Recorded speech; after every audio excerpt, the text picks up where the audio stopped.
El tema de la magia y de los fenómenos psíquicos ocupan una buena porción del libro Isis sin velo. En el caso específico de la magia, la señora Blavatsky rastrea los orígenes de lo que ella llama una ciencia. Y a pesar de que la historia hace derivar la magia de los magos o sacerdotes caldeos, ella dice que ese conocimiento o ciencia en realidad viene de la más remota antigüedad y que todas las naciones en todos los tiempos tuvieron hombres que conocieron profundamente las potencias ocultas en la naturaleza y las leyes que rigen a esas potencias, por lo cual podían operar lo que nosotros llamaríamos prodigios. Hace derivar la señora Blavatsky la palabra magia del sánscrito maha o grande. Era la sabiduría o la ciencia grande por excelencia. El lector de historia y el interesado en problemas de carácter filosófico sabe que la magia inundó a toda la antigüedad civilizada. Entronca en la era cristiana y se perpetúa hasta nuestros días.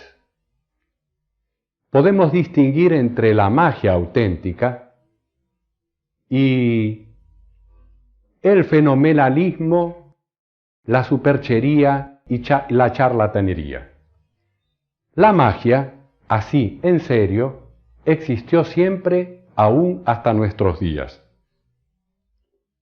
La ignorancia y el profundo materialismo, con el correr de los tiempos, hizo que se tuviera a la magia por una cuestión que llamaríamos indecente, propio para engañar o cazar bobos.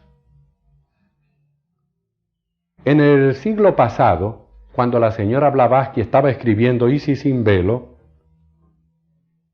hablar entre gente culta de magia, fenómenos psíquicos, magnetismo, hipnotismo, psiquismo en general, era equivalente de hablar de cosas indignas de una persona racionalista y culta. El iluminismo había hecho avanzar el péndulo del materialismo casi hacia su extremo, de manera que el materialismo se burló, como se burla actualmente, de todo aquello en que intervengan fuerzas no conocidas, estados de la materia que no sean los físicos, preponderancia del espíritu o de la mente sobre la materia, etc. Así es que mago llegó a ser sinónimo de ilusionista y también de charlatán de circo o de teatro, el que hacía malabarismos de acuerdo a dispositivos hábilmente ocultos para el espectador. Pero no fue así desde los tiempos más antiguos. La magia figura como la capacidad de los más grandes hombres que ha tenido a la humanidad y como el resultado de la sabiduría y de las capacidades de esos grandes hombres. Ustedes van a encontrar que hombres como Krishna, como Buda, sin contar las proezas que aparecen en los evangelios, tanto en el Antiguo como en el Nuevo Testamento, los poderes mágicos, los poderes supernaturales de esos individuos están a la cabeza de los sistemas y de las religiones. En el caso de tratados filosóficos como los Yoga Sutras, ustedes van a encontrar en uno de los apartados o capítulos de ese tratadito de Patanjali titulado Los Yoga Sutras, los poderes a que tiene acceso el adepto o yogi después que ha cumplimentado las etapas de la meditación del autodominio y de la purificación. Ustedes pueden tomarse el trabajo de leer ese pequeño tratadito, porque ahí están en lista los poderes mágicos a que tiene acceso el yogi que ha cumplido fielmente con la ciencia y con el aprendizaje. Jacques Collot escribió un tratado hace años titulado El Cristo en la India, donde él nos llama la atención sobre la paridad de los milagros. La palabra milagro vamos a ver cómo no corresponde en este caso, señalando las maravillas creadas en un caso por Krishna y en otro lado por Cristo como paralelas.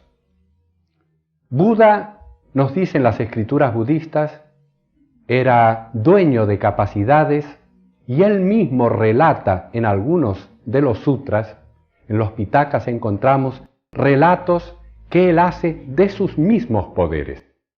El poder de mirar toda la serie de sus encarnaciones pasadas, el poder de hacerse visible a voluntad y aparecer visiblemente en otro lugar distante, el poder de proyectarse espiritualmente, el poder de estar en varios lugares al mismo tiempo, hablando a asamblea de laicos, a asamblea de monjes.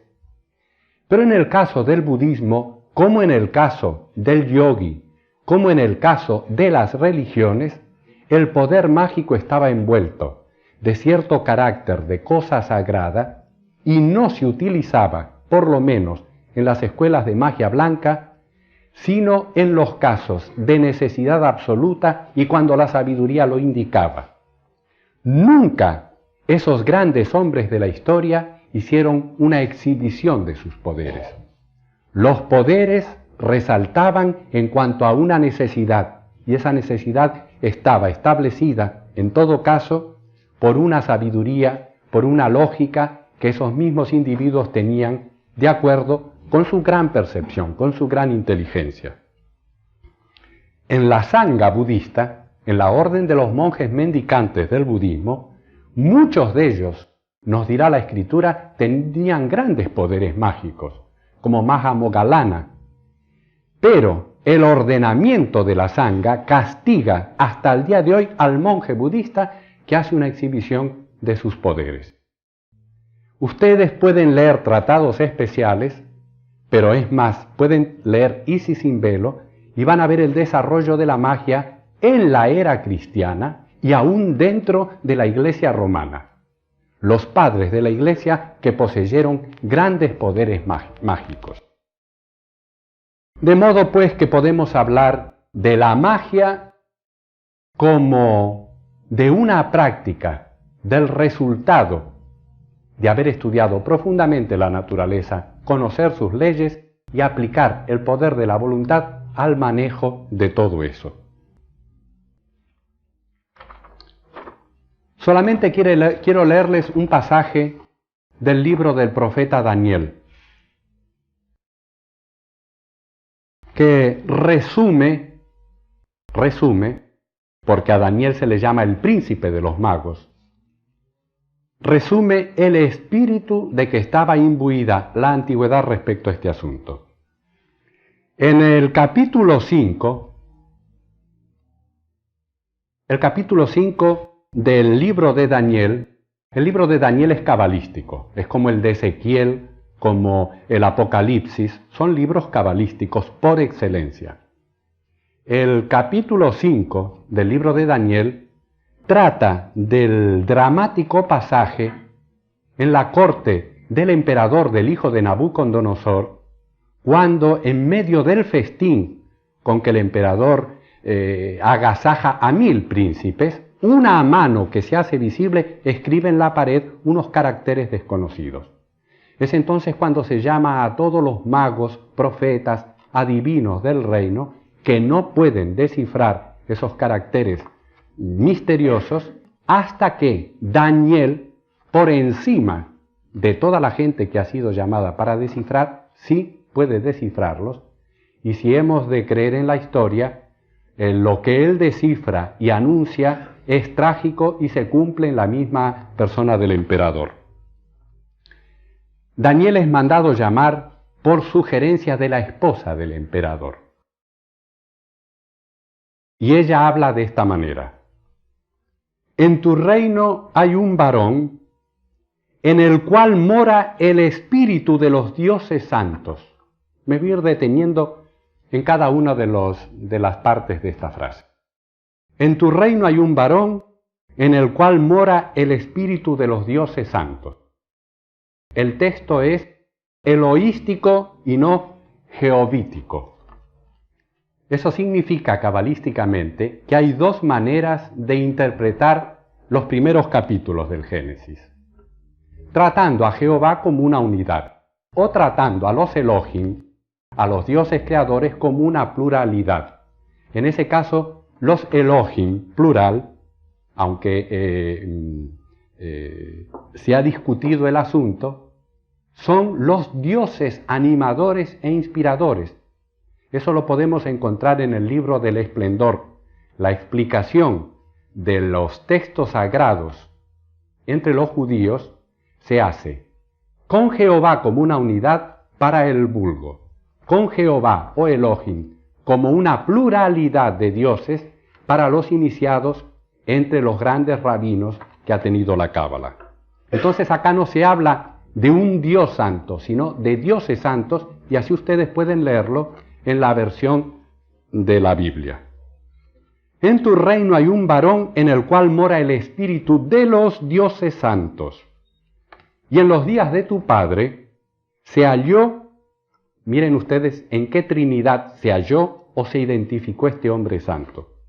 Y en los días de tu padre se halló en la luz e inteligencia y sabiduría, como ciencia de los dioses.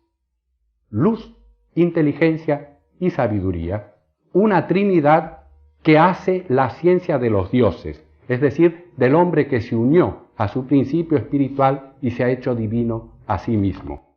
Ese hombre mora en la luz, en la inteligencia y en la sabiduría. Al cual el rey Nabucodonosor, tu padre, el rey tu padre, constituyó príncipe sobre todos los magos, astrólogos, caldeos y adivinos. Podríamos amontonar datos sobre la presencia de la magia como una ciencia en la antigüedad y las escuelas de los magos que hubo en Egipto, en la India, en Caldea, e inclusive las escuelas que figuran en el Antiguo Testamento para los profetas, porque eran escuelas iniciáticas donde las facultades espirituales se desarrollaban racionalmente. Como hoy en día se desarrollan racionalmente las facultades y los poderes del hombre en la escuela del yoga y en otras escuelas de carácter espiritual que existen. Pasemos ahora rápidamente a definiciones de la palabra magia. Para ello tomé un diccionario muy singular, el Espasa Calpe. Es el más voluminoso de los diccionarios o enciclopedias en lengua española. Es editado por la Iglesia Católica, de modo que no hay sospecha de que pueda inclinarse por el lado del ocultismo o del esoterismo, porque catolicismo y esoterismo están reñidos. De manera que el diccionario Espasa Calpe es no sospecho por ese lado.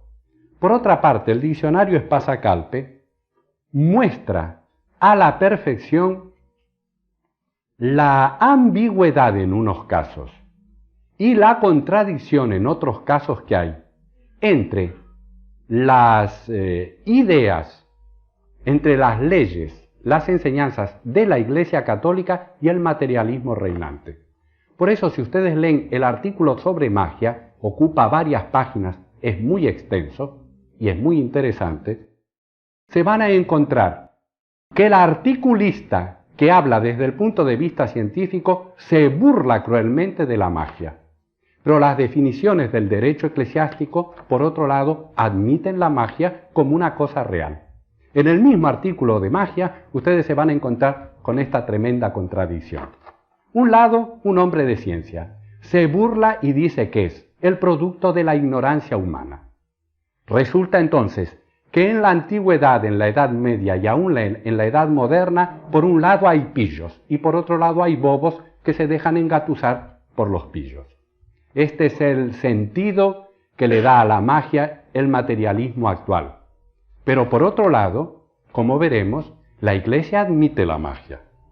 Vamos a ver algunas definiciones. Ciencia o arte que enseña a hacer cosas extraordinarias y admirables. La palabra arte se aplica aquí, ciencia o arte eran sinónimos en la antigüedad. Los esoteristas, los filósofos, eran llamados a menudo artistas, en el sentido de que eran hábiles y tenían el arte de la investigación, el arte de la inteligencia. Arte significaba hacer bien una cosa. Otra definición, magia blanca o natural. La que por medio de causas naturales obra efectos extraordinarios que parecen sobrenaturales. Esta definición del Espasa-Calpe, que corresponde a la creencia de la Iglesia, es exactamente, pienso yo, que la que podría dar un esoterista o un ocultista. La voy a repetir. La que por medio de causas naturales obra efectos extraordinarios que parecen sobrenaturales. Porque el ocultismo niega el milagro. Lo que dice es que los grandes hombres que aparecen en todas las épocas de la historia conocían muy bien la naturaleza, las propiedades ocultas de todo lo que existe en la naturaleza, las leyes que regían eso, y aplicaban la inteligencia y la voluntad humana a manejar todo esto. De manera que aunque nos parezca sobrenatural, cualquier fenómeno mágico, en el sentido verdadero de la palabra, no es un milagro, sino es la consecuencia de utilizar ese conocimiento. Parece sobrenatural, pero es natural. Magia negra.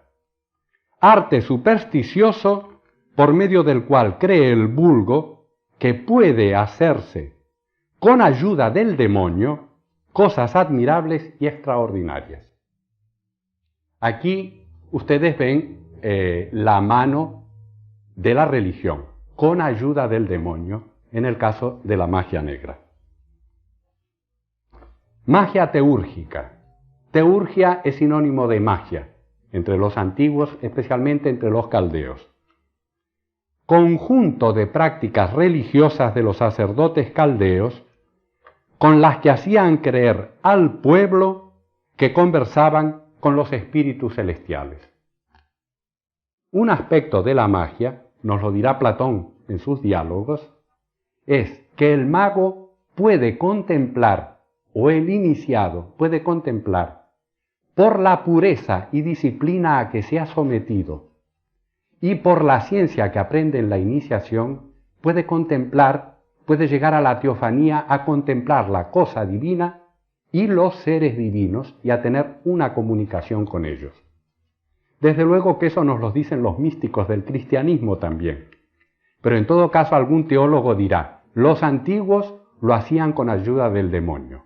Los modernos, o a partir de ese momento, se hace con ayuda de Dios. Ahora veamos lo que dice el derecho eclesiástico acerca de la magia. El derecho eclesiástico distingue entre la magia natural o blanca, que se sirve de las causas naturales ocultas. Esta es una definición esotérica totalmente. ¿Qué se sirve, la magia blanca? De las causas naturales ocultas, y la magia supersticiosa o negra, o arte de obrar cosas maravillosas que superan las fuerzas humanas por pacto con el demonio. Es decir, que se supone que el mago negro, por pacto con el demonio, supera lo que es racionalmente humano, es capaz de hacer proezas. Pero en todo caso, así como en la magia blanca había una fuerza divina o espiritual, en la magia negra hay un pacto con el demonio nos dirá esta definición del espasa-calpe, y el demonio presta una fuerza que el hombre no tiene. El demonio presta una fuerza a quien ha pactado con él. Lo clásico de esto es la historia del doctor Fausto, de la que Goethe escribió su obra inmortal.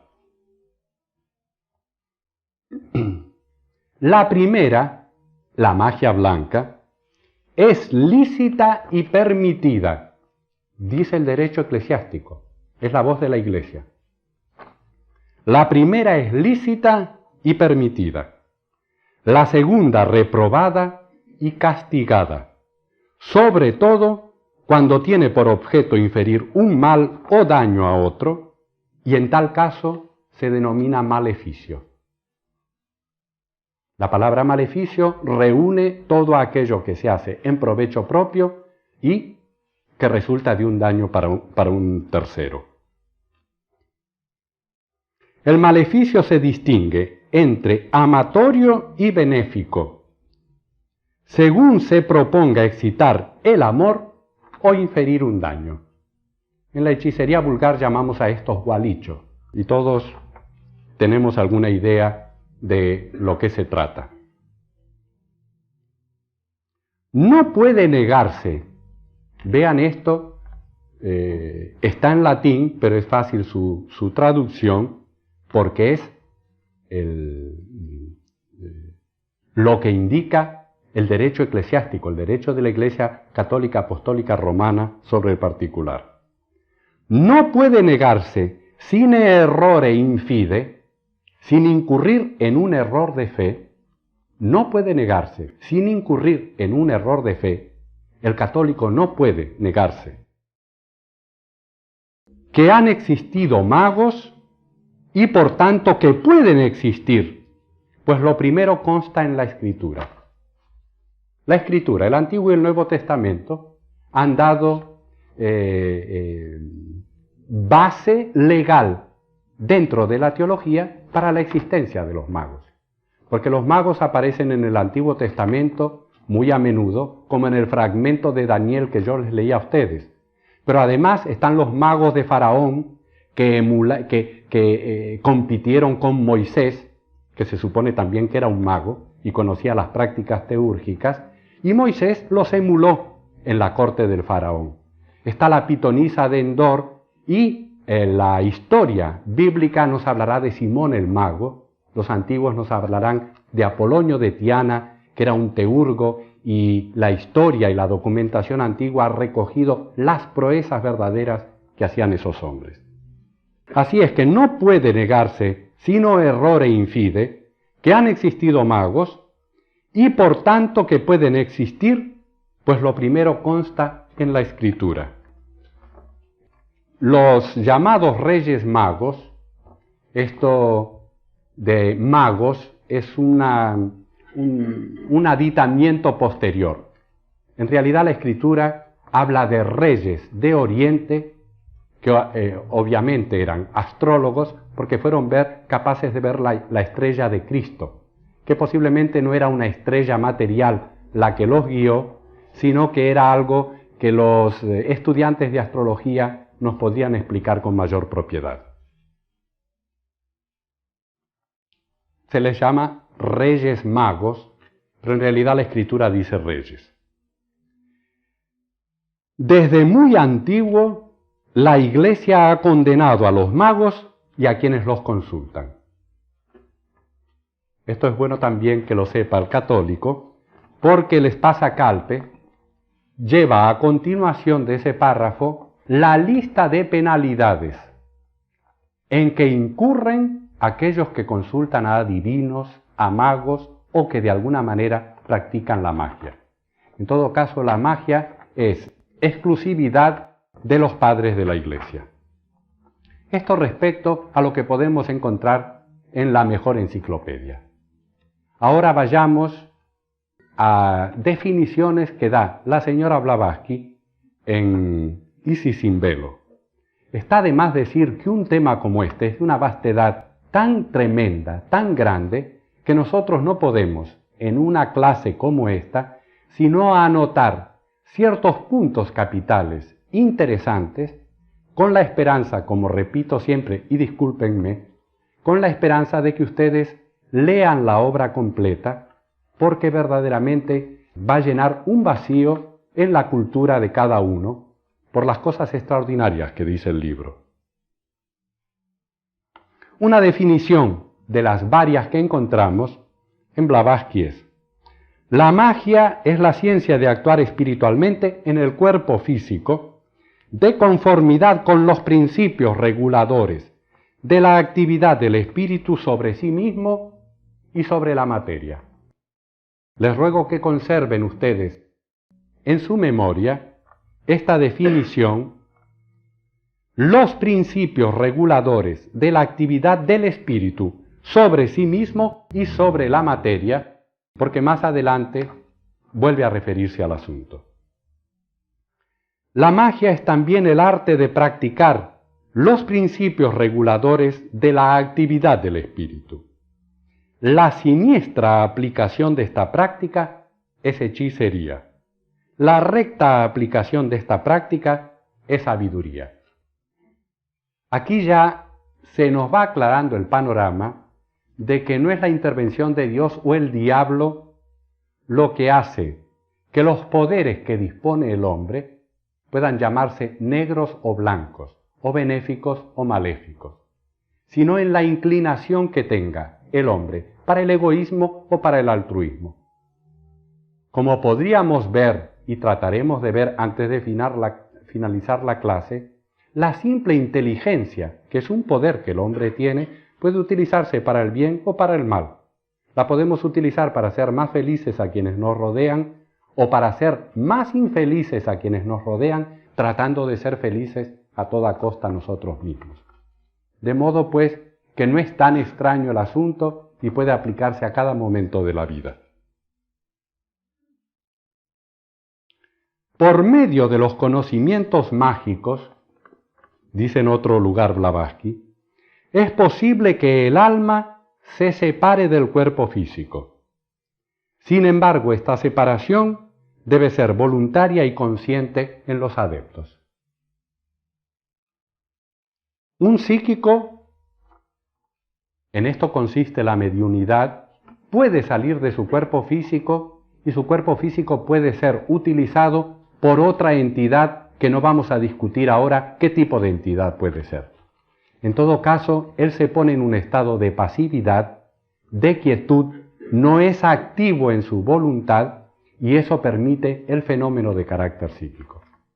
Pero se puede salir del cuerpo. Ustedes han venido escuchando que además del cuerpo físico estamos constituidos por otros 6 principios. Y esos 6 principios son vitales, son emocionales, mentales, espirituales, y cada uno de ellos es un tipo de materia sutil y obra en una esfera o nivel correspondiente independiente del cuerpo físico. Cada noche, los 6 principios superiores al cuerpo físico abandonan el cuerpo físico y éste se queda durmiendo en la cama. Pero no somos conscientes de esa separación porque antes nos invade el sueño. La naturaleza, que protege mucho al hombre contra sus locuras, contra su ignorancia, contra su audacia, contra su avaricia, su deseo de poseer cosas, hace que la salida del cuerpo cada noche esté precedida del sueño. El ingreso al cuerpo se hace en medio de una especie de somnolencia o inconsciencia hasta que despertamos otra vez, adquirimos nuestro estado de vigilia y reanudamos la vida cotidiana. Esa entrada y esa salida está protegida por la naturaleza y es un hecho natural, como el morir, que también debería ser un hecho natural.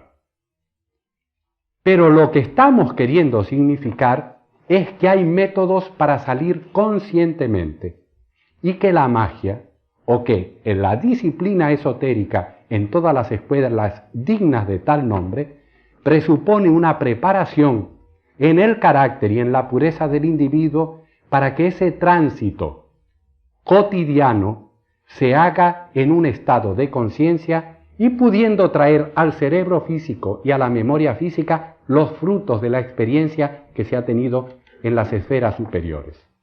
Algunos místicos lo han logrado, inclusive los místicos del cristianismo. Teresa, San Juan y otros nos hablarán en Las Moradas y en otros textos de sus experiencias suprafísicas fuera del cuerpo físico, cuando con sus ojos espirituales, ya que no con los ojos físicos, contemplaron las correspondientes cosas espirituales.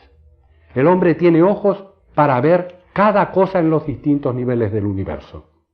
Y el hombre que aprende a abrir esos ojos y aprende a desligarse de la pesadez de la materia física, él puede ir contemplando, conociendo y usufructuando en un sentido de conocimiento, de progreso, cada uno de los niveles, psíquico primeros, espirituales después.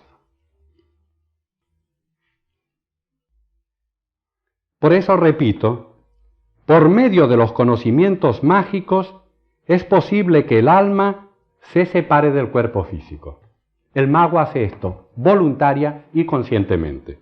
Otro fragmento dice: la piedra angular de la magia es el profundo conocimiento práctico del magnetismo y la electricidad con todas sus propiedades, correlaciones y efectos en el reino animal y humano. Más adelante, Blavatsky habla de las propiedades que tienen los minerales y los vegetales, porque hay minerales y vegetales que sirven también para el trabajo de la magia. Todo esto lleva a una cita que Isis Simbelo nos hace de un mago moderno, cuyas obras podemos leer Eliphas Levi, el cabalista. Uno de sus libros, quizás el más conocido, es el Dogma y Ritual de Alta Magia. Les advierto a ustedes que la escritura, el estilo literario de Eliphas Levi es el de un ocultista y cabalista, y su lectura no es fácil. A menudo hay alegorías y él encubre con mucha frecuencia su propio pensamiento, temiendo decir más de lo que todo esoterista debe decir respecto a cuestiones tan delicadas como la magia, poderes psíquicos, etc. De cualquier modo, todos podemos leer, y creo que podemos leer con provecho, a Eliphas Levi. Yo diría que más que deberíamos leerlo. Así nos dice Isis. Levi, el mago moderno, concreta el concepto de luz astral en la siguiente frase. Sobre el concepto de luz astral vamos a detenernos mañana cuando hablemos de los fenómenos psíquicos en general. Esa luz astral que tanto tiene que ver en el ocultismo, en la cábala y en las enseñanzas esotéricas de todos los tiempos.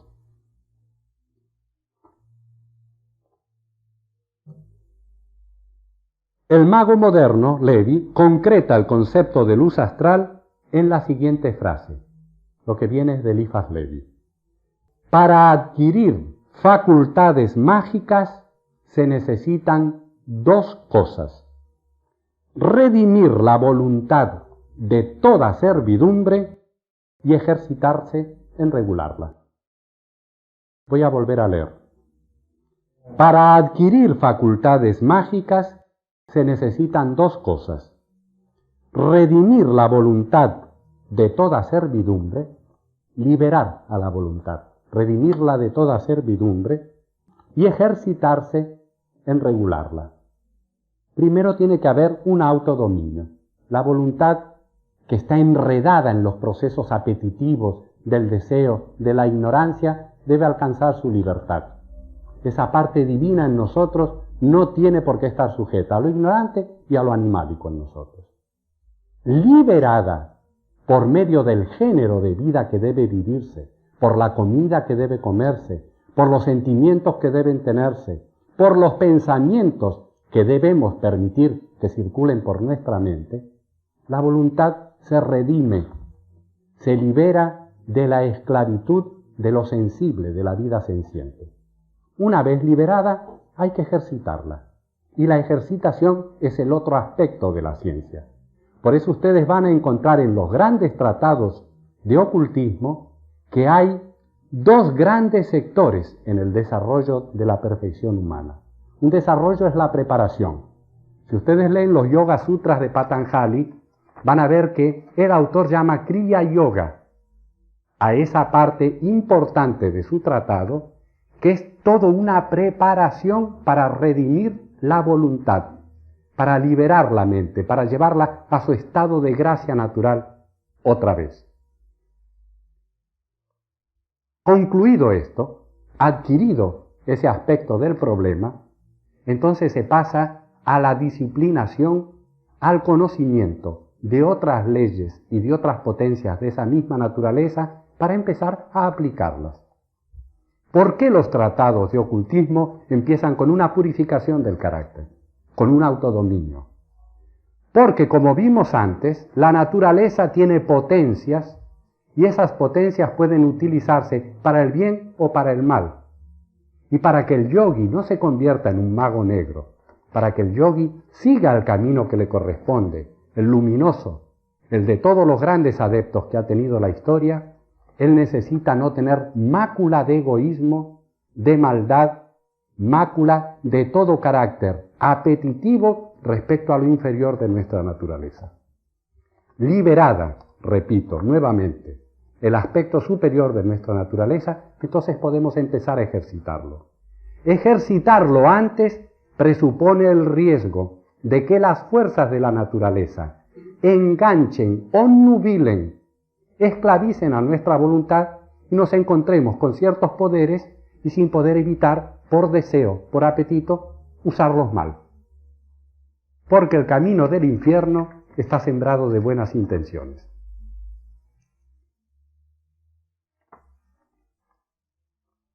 Entonces, y me disculparán, repito una vez más el apotegma, la definición de Eliphas Levi, para ver qué dice Blavatsky de eso. Para adquirir facultades mágicas se necesitan dos cosas: redimir la voluntad de toda servidumbre y ejercitarse en regularla. Y pregunta la señora Blavatsky, ¿qué es la voluntad? ¿Pueden responder a esta pregunta las ciencias experimentales?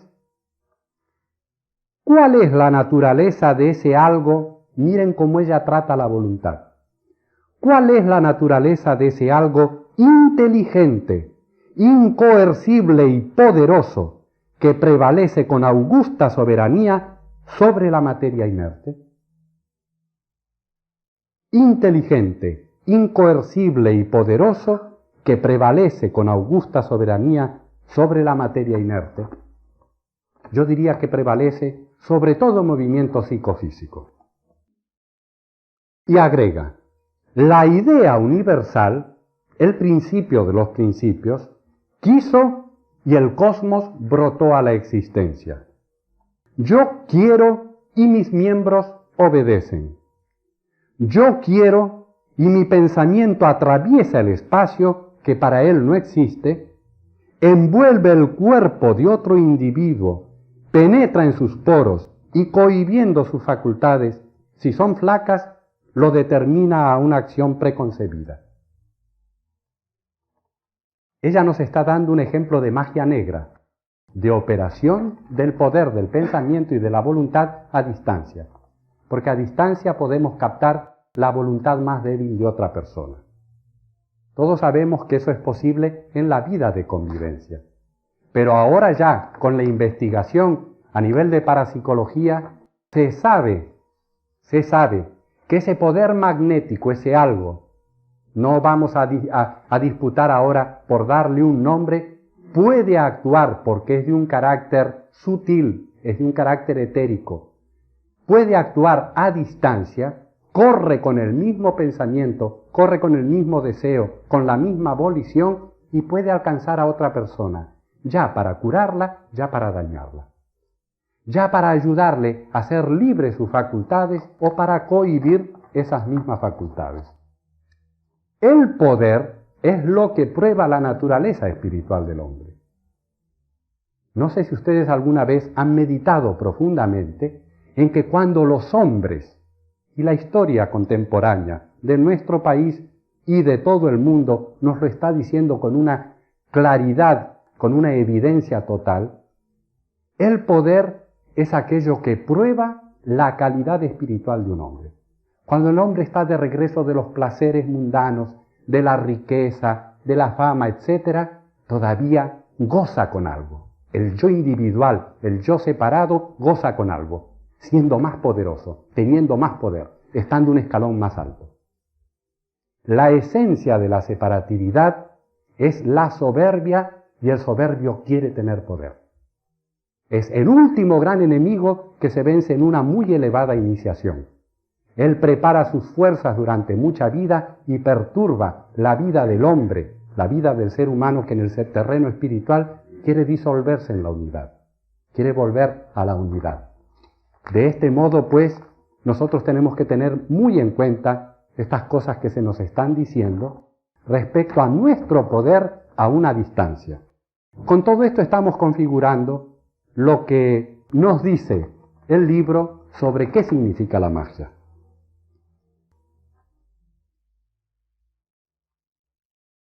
Admitamos, nos asegura Blavatsky, que la atracción ejercida por los cuerpos inorgánicos es ciega.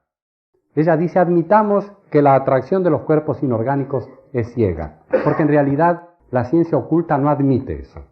La ciencia oculta dice que los cuerpos llamados inorgánicos son un aspecto de la vida, son vivos y ejercen un tipo de atracción, que para ese tipo incipiente de inteligencia es un tipo de atracción inteligente y consciente. No hay nada muerto en la naturaleza.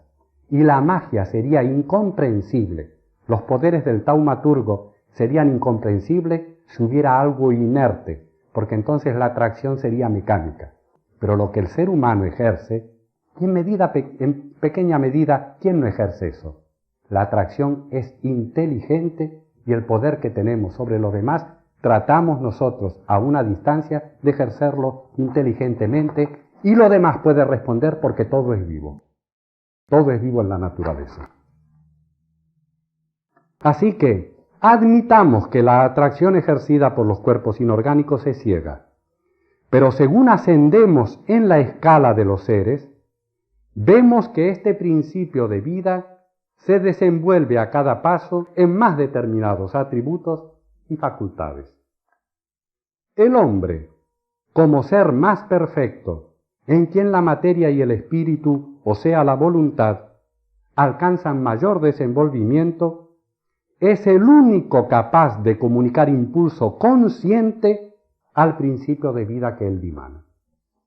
La vitalidad, el principio de vida que dimana de nosotros, que dimana inevitablemente, puede tener en el hombre, como ser inteligente y autoconsciente, una dirección predeterminada, una dirección específica, una meta que la misma conciencia establezca de antemano. Eso es lo que diferencia el psiquismo inconsciente de la magia, como veremos en el día de mañana. Y eso es lo que hace al hombre un ser irresponsable y hace al animal, a la planta, al mineral, un ser irresponsable, porque él emana potencias y magnetismo. Esos seres emanan potencias y magnetismos de un modo natural, sin que haya inteligencia autoconsciente en ellos. Pero en el hombre sí. Por poco elevado que sea un hombre, tiene ciertos principios de bien y de mal. Y aunque acallemos la voz de la conciencia, ella nunca se calla del todo. Y en el trasfondo de nuestro ser, por mucho que nos aturdamos, hay algo que está presionando y tornando dolorosa nuestra vida cuando el camino no es recto. Y termino con un pasaje de Isis sin velo, donde resume la autora exactamente qué es lo que nos quiere decir.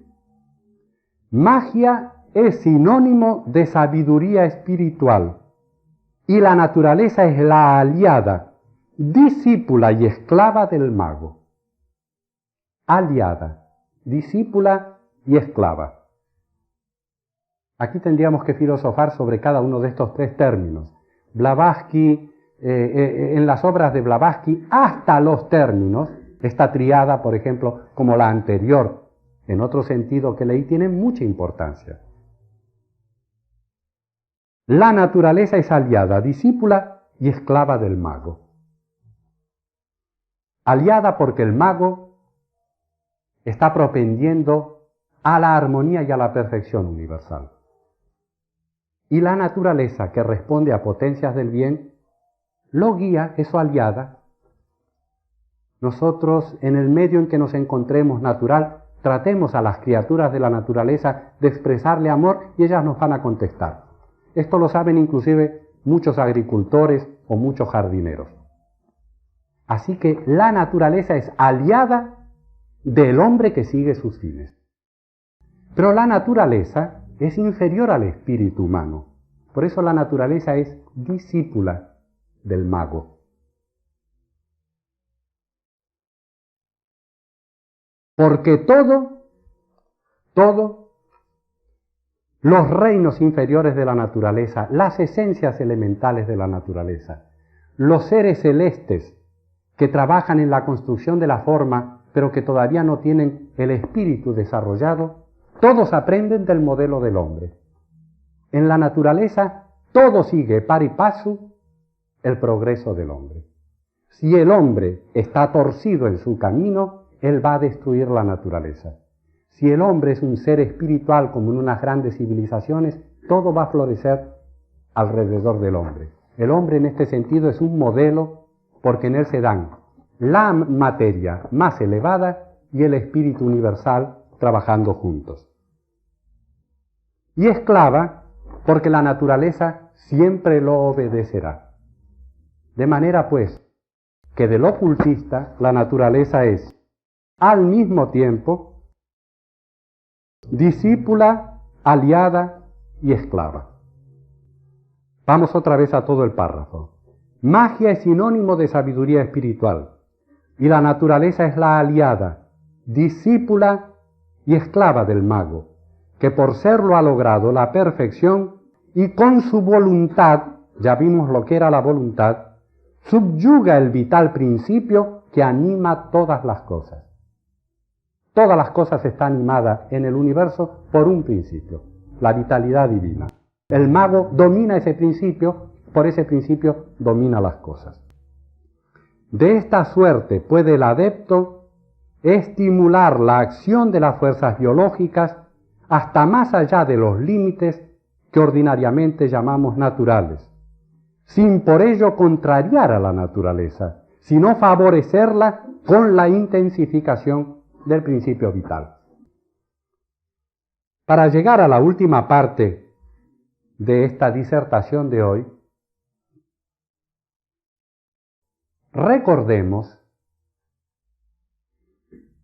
los 7 principios, emanación uno del otro, cada una de esas emanaciones un poco más material, un poco más imperfecta y un poco más oscurecida, hasta llegar a la 7ª emanación, que es el cuerpo físico. De cada una de esas emanaciones, la inmediata superior es su alma, es el principio que la anima. De manera que tenemos un alma vital que a su vez es el vehículo para un alma animal, que a su vez es el vehículo para un alma intelectual, que a su vez es el vehículo para un alma espiritual, y que todos estos fraccionamientos o divisiones dentro de una misma vida que componen lo que llamamos hombre, porque somos animales, seres racionales, seres divinos, seres vitales, todo al mismo tiempo, que cada aspecto superior tiene influjo sobre el inferior. Aún la materia que llamamos inorgánica u orgánica responde a la idea, responde al principio superior. Por eso que la naturaleza trabaja por matemáticas y por geometría, y por eso vamos a ver que un puñado de tierra en una era geológica se va a convertir en un cuerpo perfecto que llamamos un diamante, que es una geometría perfecta que una inteligencia hizo que de eso que llamamos materia orgánica pudiera haber semejante transformación con el correr de los milenios. Pero lo psíquico tiene siempre influencia sobre la materia física. Yo he repetido más de una vez acá, y ustedes me tienen que disculpar que no utilice otro ejemplo, porque el ejemplo me parece a mí muy bueno, lo que se atribuye a Lincoln respecto a las facciones del ser humano. La historia es que el presidente norteamericano, después de la Guerra de la Secesión, es abordado en una fiesta, en una reunión, por una dama de la mejor sociedad de los Estados Unidos, que le pide que él, el presidente Lincoln, dé trabajo en alguna oficina del gobierno a un caballero de su amistad que es partidario del presidente y que ha luchado en la Guerra de Secesión por los ideales de Lincoln.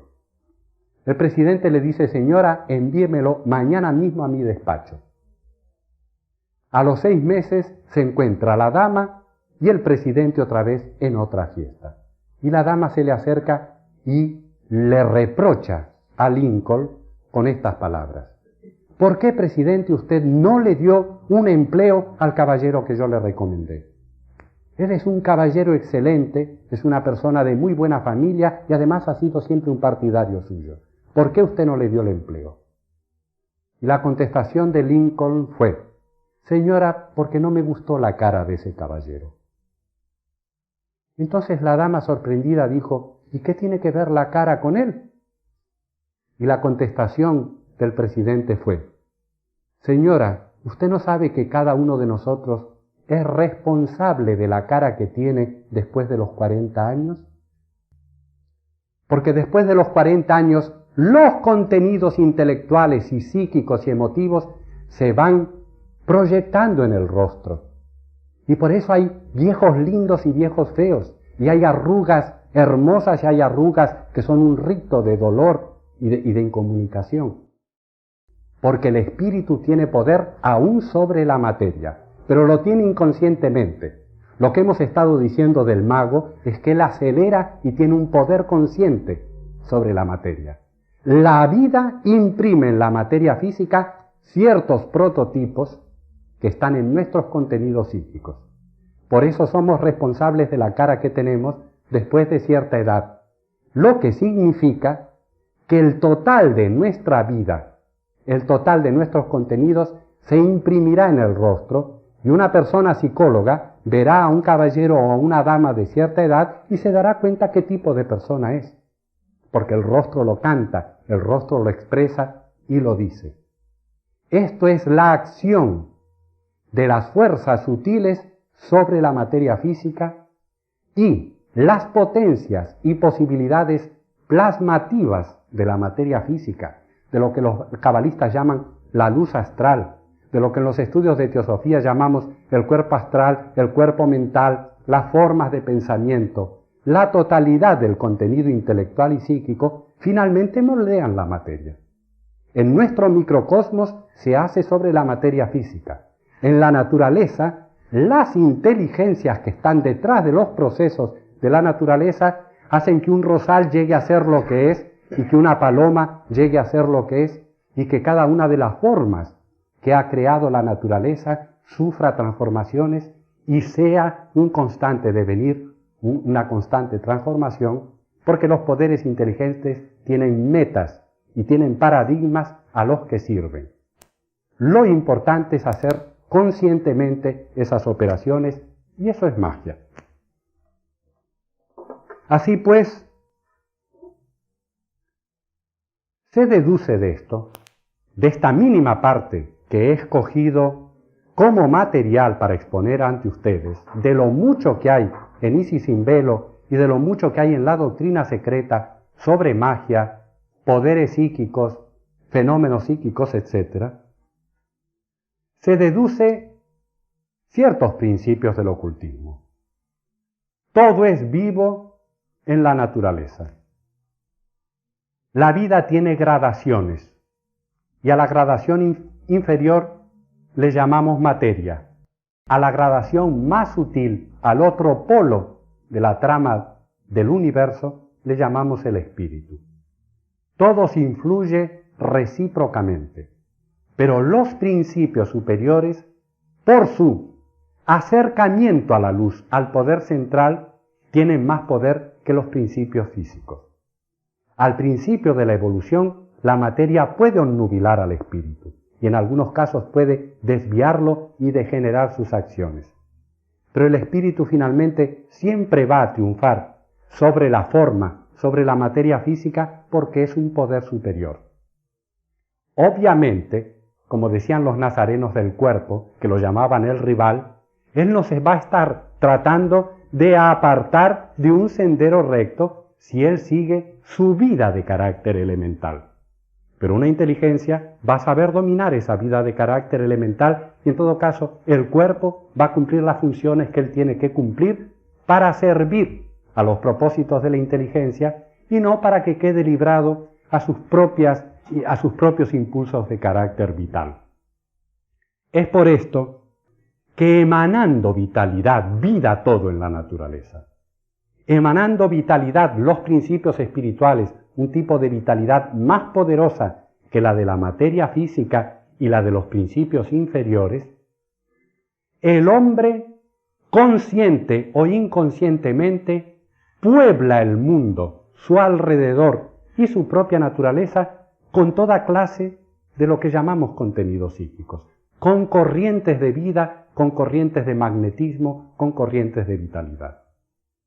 Esas corrientes que surgen como emanación de nosotros mismos forman lo que llamamos nuestra aura psíquica, pero se desprenden de esa aura psíquica y pueden ir a las antípodas, porque el pensamiento no conoce el espacio.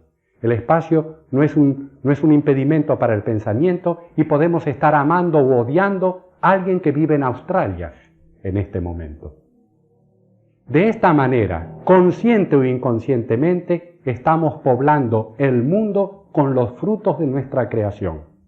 Cada principio emana a su nivel frutos de su creación. Vitales, emocionales, apetitivos, volitivos, inteligentes. Y cada uno de nosotros es responsable del mundo que está creando, que está limpiando o ensuciando la atmósfera psíquica, espiritual y física. Aquí no se trata de darse un baño en la ducha y de tener principios de higiene psíquica, sino que esta higiene es de otro tipo. Somos responsables en la medida de nuestro conocimiento de lo que pensamos, porque emanamos corrientes de cosa viva, que tiene influencia sobre la cosa viva, que es la otra mente de las otras gentes. Y así cada uno de los principios. ¿Qué estoy queriendo decir? ¿Qué es lo que quiere decir Isis sin velo? Que todos somos magos incipientes, que todos manejamos fuerzas de la naturaleza, que todos las ponemos en movimiento, en actividad, con cada pensamiento, con cada sentimiento, en cada momento de nuestra vida. No podemos evitar ser seres creativos. En lo físico están los órganos de la generación. Y por los órganos de la generación, el hombre y la mujer procrean. La naturaleza ha hecho, desde el cuerpo físico hasta los principios espirituales, del hombre un ser creativo. Eso es lo que somos. Tenemos potencias creativas a todo nivel, y esas potencias creativas las desarrollamos en desorden y sin calidad, o por un aprendizaje en orden, con una calidad y con una meta. En esto está la diferencia entre un fenómeno psíquico cualquiera y la magia, que es algo consciente y deliberado y que requiere una ciencia y una técnica y un conocimiento. De manera, pues, que quizás el más grande mensaje práctico de la teosofía a sus estudiantes es que obliga a formularse a cada estudiante qué haces con el total de tu vida. Porque el total de la vida de un individuo es una vida creativa en el sentido que espontáneamente estamos generando y emanando de nosotros corrientes de fuerza, corrientes magnéticas. Yo sigo el ejemplo de un presidente mundial que tuvo la Sociedad Teosófica, Gina Rayadasa, que decía que el hombre es un artista en el sentido de un mago, de un ser creativo. Y que un hombre puede no ser un artista en el sentido técnico de la palabra. Puede ser que no sea un arquitecto o un músico o un poeta. Pero cada hombre está haciendo, deshaciendo y rehaciendo una obra de arte inevitablemente que es su propia vida. Nosotros escribimos el libro de nuestra propia vida, pintamos el cuadro de nuestra propia vida y creamos la música de nuestra propia vida. Y ella puede ser chapucera o hermosa. Estos son los principios fundamentales de autorresponsabilidad a través del conocimiento que nos está dando la antigua y la moderna teosofía. Muchas gracias.